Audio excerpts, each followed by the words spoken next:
Před instalací dekorací přímo do akvária se nejprve rozhodneme, zda použijeme i pozadí.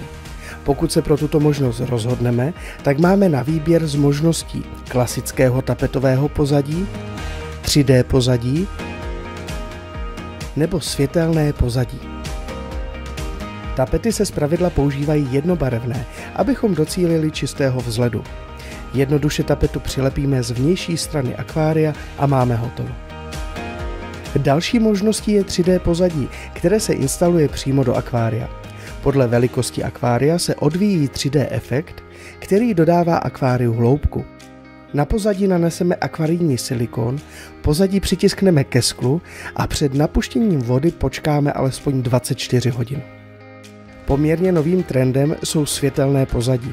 Jedná se o LED panel, ať už bílý nebo s barevným nastavením, který nainstalujeme na zadní stěnu akvária a zapojíme do zásuvky.